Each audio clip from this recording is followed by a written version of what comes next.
बिस्मिल्लाहिर्रहमानिर्रहीम, अस्सलाम वालेकुम। काफ़ी दिन से मैं एक्चुअली मुझे चेस्ट इन्फेक्शन है और मैं काफ़ी दिनों से तो मैं इसलिए वीडियो नहीं बना पा रही थी। तो अभी भी हल्का हल्का मुझे कफ़ है, तो कफ़िंग हो रही है। तो मैंने सोचा ये मैं छोटा सा लेक्चर है वो इंशाल्लाह आज हमारा कवर हो जाएगा, वो मैं एक लेक्चर डाल दूँ। मैंने उस दिन डाइजेशन तक बात ख़त्म की थी, आज कार्बोहाइड्रेट्स मेटाबॉलिज्म पे हम स्टार्ट करते हैं। ठीक हो गया। अब हम तकरीबन 3 से 4 टर्म्स पढ़ेंगे। सबसे पहले ग्लूकोनियोजेनेसिस क्या है। हमारे पास ग्लूकोनियोजेनेसिस में शॉर्ट टर्म में अगर बताते चलूँ, gluconeogenesis the pathway by which glucose is form from non-hexose precursors such as glycerol, lactase, pyruvate and glucogenic amino acid। वो जिससे हमने बताया ना कि ग्लूकोज बनता है। ठीक है, अब ग्लूकोज बनता है तो ग्लूकोज कैसे बनता है। हमारे पास जब हमारे पास ब्रेकडाउन होगी कार्बोहाइड्रेट्स की तो हमारे पास ग्लूकोज बनेगा। तो उन्होंने बताया कि डिफरेंट पाथवेज होते हैं जिसकी वजह से ग्लूकोज बनता है। अब उसमें नॉन हेक्सोज प्रिकर्सर्स आ जाते हैं जो कार्बोहाइड्रेट्स के अलावा मीन्स जैसे कि ग्लाइस्ट्रोल, लैक्टेट, मतलब ये ऐसे कार्बोहाइड्रेट्स के अलावा नहीं जिसमें lactate, glycerol, pyruvate and gluconeogenic amino acids ये मिलके हमारे पास ग्लूकोज बना रहे होते हैं। ठीक है, अब इसमें जो पोटेंशियल सबस्ट्रेट्स हैं वो उसके बारे में हम डिस्कस कर लेते हैं। तो all amino acids except from leucine और लाइसिन, इसमें सारे अमाइनो एसिड्स आ जाते हैं, प्रोटीन्स आ जाती हैं, लेकिन उस ल्यूसीन और लाइसिन को निकाल के फिर हमारे पास लैक्टेट बनाता है। तो lactate producing anaerobic glycolysis anaerobic होते हैं जो विद ऑक्सीजन प्रोसेस हो रहे होते हैं उसकी ग्लाइकोलाइसिस की प्रोडक्शन में। ठीक है, तो ग्लाइकोलाइसिस भी मेरा इंशाल्लाह नेक्स्ट टॉपिक होगा, वो मैं इंशाल्लाह आपसे जल्द शेयर करूँगी। ग्लाइस्ट्रोल 3-फॉस्फेट क्या है। ग्लाइस्ट्रोल 3-फॉस्फेट में जो वो प्रोड्यूसिंग फैट मेटाबॉलिज्म जब हमारे पास हो रही होती है तो उसके अंदर क्या हमारे पास मिल रहा होता है, ग्लाइस्ट्रोल 3-फॉस्फेट। ठीक है, और प्रोपाइनाइल कोए producing odd carbon fatty acid metabolism. ठीक हो गया। अब ये इन्होंने बताया कि मतलब जो हमारे पास इम्पोर्टेंस है ग्लूकोनियोजेनेसिस की वो कहाँ हमारे पास होती है। हमारे बॉडी के मेंस एरियाज को हमेशा हर time, even we are in fasting condition, even we are in हम किसी भी कंडीशन में हमारे बॉडी के कुछ पार्ट्स हैं जिनको मुसलसल तौर पर ग्लूकोज चाहिए ही चाहिए होती है।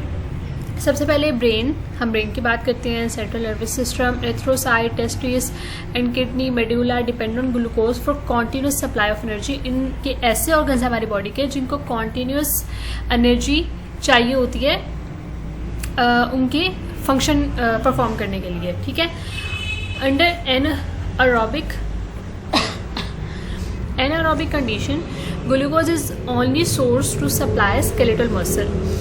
एनारोबिक कंडीशन में क्या होता है, जब हमें प्रॉपर ऑक्सीजन नहीं मिल रही होती, ठीक है, तो जो ग्लूकोज ही वो होता है जो हमारे स्केलेटल मसल्स को एनर्जी प्रोवाइड कर रहा होता है। ठीक है, effectively clears certain metabolites produced in the tissue that accumulate in the blood। हमारे पास मेनली जो हम मेटाबोलाइट्स की अगर बात करें तो उसमें जो टिश्यू है और या फिर ब्लड है उनको भी उनमें भी ग्लूकोज की प्रेजेंस लाजमी होती है। ठीक है, चाहिए होती है। अगर to meet the basal requirements of the body for glucose in fasting और even more than a day,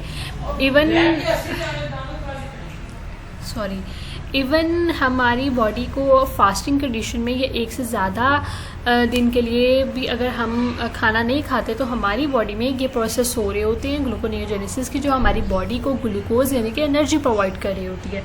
ठीक है, अब ग्लूकोजेनेसिस क्या है। ठीक है, glucogenesis the formation of glycogen the primary carbohydrate stored in the liver and muscle cell of animals from glucose.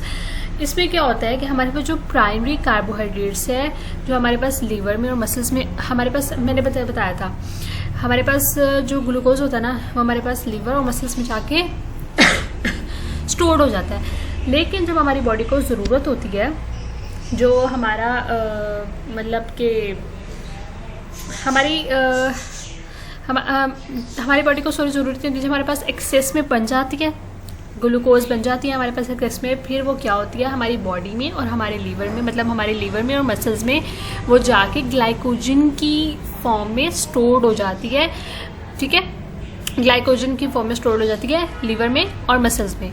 अब glycogenesis process होता कब है? Take place when blood glucose level are significantly high to allow excess glucose to be stored in liver and muscles. मैंने क्या बात की, जब हम फॉर एग्जांपल हम खाना खाते हैं, ठीक है, फ़ौरन से हमारी बॉडी में गया कार्बोहाइड्रेट्स, जो ग्लूकोज हुई, फ़ौरन से नहीं, उसका एक प्रोसेस होता है, वो उसकी ग्लूकोज बना, ग्लूकोज लेवल हमारी बॉडी में हाई होना शुरू हो जाता है ब्लड में। ठीक है, फिर वो आहिस्ता आहिस्ता क्या करता है, जो लीवर होता है और जो हमारे मसल्स होते हैं, सबसे पहले जो ग्लूकोज को पकड़ता है ना, वो हमारा लीवर पकड़ता है। ठीक है, तो उस लीवर ने पकड़ लिया, देन क्या होता है कि वो हमारे पास बॉडी लीवर के अंदर और मसल्स के अंदर उसको ग्लाइकोजन की फॉर्म में स्टोर कर देगा। ठीक है, तो फिर जब वो सारा स्टोर हो जाएगा, फिर ब्लड का जो ग्लूकोज लेवल होगा वो नॉर्मल हो जाएगा। इस प्रोसेस को स्टिमुलेट कौन कर रहा है? इंसुलिन कर रहा है। इंसुलिन कहाँ से रिलीज हो रही है? हमारे पेंक्रियाज से रिलीज हो रही है। ठीक हो गया। अब आती है ग्लूकोजेनोलाइसिस की। पहले मैंने बात की ग्लूकोजेनेसिस की, अब ये इसका ऑपोजिट है ग्लूकोजेनोलाइसिस। ग्लूकोजेनोलाइसिस क्या है? Process by which glycogen, the primary carbohydrate stored in the liver muscles of animal, is broken down into glucose to provide immediate energy and to maintain blood glucose level during fasting. अब उसमें क्या हुआ था, हमारे body में, liver में और muscles में ग्लाइकोजन स्टोर्ड हो गई। अब कंडीशन क्या है कि हमारी बॉडी को प्रॉपर, हमने एक टाइम खाया, दूसरे टाइम में हमारी बॉडी को प्रॉपर खाना नहीं मिल रहा, ब्लड ग्लूकोज लेवल लो होना स्टार्ट हो जाता है। अब जब ब्लड ग्लूकोज लेवल लो होना स्टार्ट हो जाएगा, फास्टिंग या हम फास्टिंग कंडीशन में रोज़ा रखते हैं, दरमियान रात शाम में आके अफ्तारी टाइम हमारे पास क्या होता है कि हमारा मतलब हमें फील होता है कि हमारी बॉडी डाउन हो रही है, हमारी बॉडी में एनर्जी नहीं है। तो उस कंडीशन में क्या होता है, उस कंडीशन में भी अब वो जो स्टोर्ड ग्लाइकोजन पड़ी होती है ना लीवर में और मसल में, बॉडी उस स्टोर्ड ग्लाइकोजन की ब्रेक डाउन करती है और जहाँ जहाँ पे एनर्जी की रिक्वायरमेंट होती है वहाँ पे उस ग्लूकोज को पहुँचाती है। ठीक हो गया। अब glycogenolysis primary in liver and stimulated by hormone. इसको कौन सा हार्मोन रेगुलेट कर रहा है? Glucagon and epinephrine. उसमें कौन कर रहा था? ये इंसुलिन कर रहा था, और इसमें कर रहा है ग्लूकागोन और एपिनेफ्रिन। अब है पेंटोज फॉस्फेट पाथवे। ये क्या है? इसको हम लोग हेक्सोस, इसका second name hexose monophosphate shunt भी कहते हैं। तो इनके पूरे ना एक फ्लो चार्ट टाइप है, लेकिन मैं जस्ट आपको एक ओवर थ्रू दे रही हूँ। ठीक है, अल्टरनेटिव पाथवे टू ग्लाइकोलाइसिस की तरह ये पाथवे है। ठीक है, unique pathway use to create product essential in the body. इसलिए हमारे पास एक यूनिक सा पाथवे जो हमारी बॉडी के लिए इसेंशियल प्रोडक्ट्स बनाता है। ये क्या बनाता है? Ribose five phosphate and nicotinamide adenine dinucleotide phosphate NADPH हमारे पास मेनली जो ग्लाइकोलाइसिस के या क्रेब्स साइकिल के प्रोसेस हो रहे होते हैं उसमें भी यूज हो रहा होता है। ठीक है, the products are used in variety of different biological processes including production of nucleotide and nucleic acid as well as synthesis of aromatic amino acid. हमारे पास मेनली जब हमारे पास न्यूक्लियोटाइड की प्रोडक्शन होती है, ये न्यूक्लिक एसिड की प्रोडक्शन हो रही होती है, और या फिर जो हमारे पास अमाइनो एसिड प्रोटीन्स बन रहे होते हैं उसमें ये मेनली हेल्प आउट करते हैं। ठीक है, अब लास्ट हमारा है डायबिटीज़ मेलाइटिस। डायबिटीज़ मेलाइटिस क्या होता है? मेनली हमारे पास जब इन ग्लूकोजेनेसिस या ग्लूकोनियोजेनेसिस जेनोलाइसिस की पाथवे में डिस्ट्रप्शन होती है, तो उसके रिजल्ट में हमारे पास डायबिटीज़ मेलाइटिस होती है। डायबिटीज़ मेलाइटिस मेनली 3 रीजंस की वजह से होता है। Syndrome with disordered metabolism, inappropriate hyperglycemia due to deficiency of insulin secretion. पहली कंडीशन क्या हो गई? हमारी बॉडी इंसुलिन की सिक्रेशन कर ही नहीं रही। ठीक है, दूसरी क्या है? Combination of insulin resistance. Insulin बन रही है लेकिन उसके साथ कुछ ऐसे बैक्टीरिया, कुछ हार्मफुल ऐसे केमिकल्स या आप कह सकते हैं हार्मोन्स बन रहे हैं जो इंसुलिन के सिक्रेशन को अफेक्ट कर रहे हैं। And inadequate insulin secretion to compensate, या फिर इतनी कम अमाउंट में बन रही है, हमारी रिक्वायर्ड जितनी अमाउंट है उससे कम अमाउंट में बन रही है, तो उस कंडीशन में क्या होता है कि जो डायबिटिक पेशेंट होता है उसको बाहर से इंसुलिन इंजेक्ट करनी पड़ती है। इसमें डिफरेंट सेवरल टाइप्स हैं और इसमें जेनेटिक भी और इन्वायरमेंटल फैक्टर अफेक्ट करते हैं। ठीक हो गया। लास्ट में है factors that contribute to hyperglycaemia.